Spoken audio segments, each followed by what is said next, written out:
Continental Congress meeting in Philadelphia, along with a flag for this occasion. Gentlemen, gather in. Courier has just brought us word from Philadelphia. Philadelphia. It appears that the Continental Congress has finally come to a decision. It says in Congress, July 4, 1776, a declaration by the representatives of the United States of America in General Congress assembled. In the course of human events, it becomes necessary for one people to dissolve the political bands which have connected them with another, and to assume among the powers of the earth the separate and equal station to which the laws of nature and of nature's God entitle them. A decent respect to the opinions of mankind requires that they should declare the causes which impel them to the separation. We hold these truths to be self-evident, that all men are created equal, that they are endowed by their Creator with certain unalienable rights, that among these are life, liberty, and the pursuit of happiness. Amen. That to secure these rights, governments are instituted among men, deriving their just powers from the consent of the government. Yeah. A free country, I believe. Let him speak. Let him speak. Let me tell you something. It is better to be ruled by one fool across the ocean than 10 of them up there where you're talking about. How about a man's own freedom to even walk this land? I do it right well. Ain't nobody on my back. Now you're going to get a bunch of people up there that's going to be writing laws.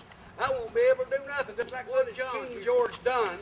That's abusive. That's what I meant. Here are your facts, Jeff. He has refused his assent to the laws, the most wholesome and necessary for public good. He has called together legislative bodies at places unusual, uncomfortable, and distant from the depository. He has erected a multitude of new offices. Hit him in the head. Tempting. Don't hurt him. That's enough.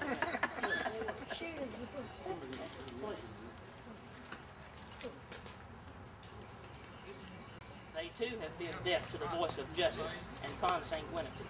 We must therefore acquiesce in the necessity which denounces our separation, and hold them as we hold the rest of mankind, enemies in war, in peace, friends.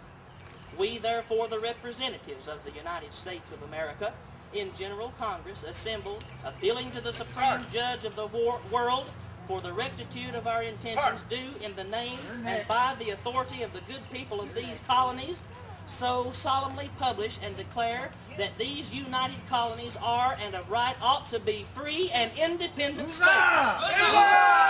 That they are absolved from all allegiance to the British Crown, and that all political connection between them and the state of Great Britain is and ought to be totally dissolved, and that the free and independent states, they shall have full power to levy war, conclude peace, contract alliance, and establish commerce, and to do all other acts and things which independent states may of right do.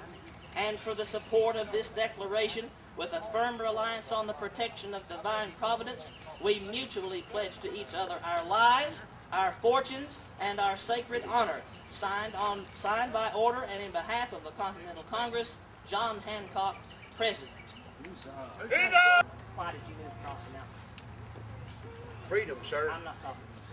Same thing, freedom. Yes, indeed. Freedom. And so did I. Freedom.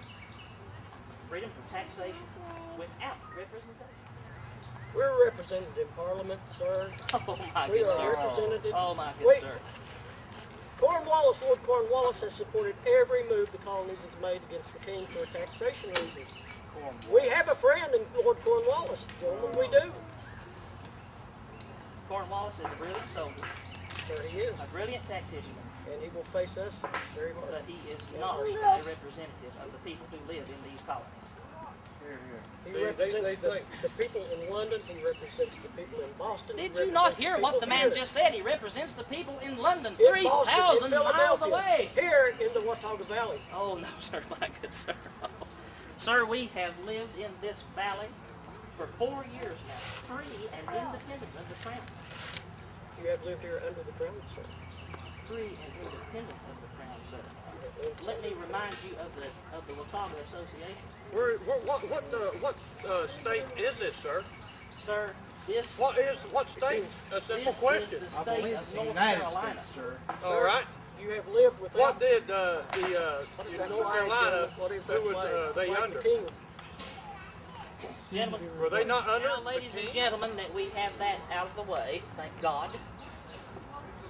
Maybe we can now celebrate our new independence. Gentlemen, I would like to get formed the militia, please.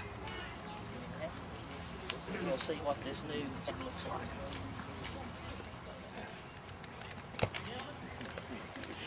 Right? We were hired.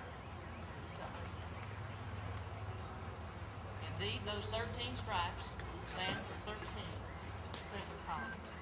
But after what we have heard today, those colonies are no longer separate. You're not percentage of great country. A great country that could have, in fact, ruled the world. That is Great Britain. Coming in. Color your fire line. Color escort. Retire the old colors.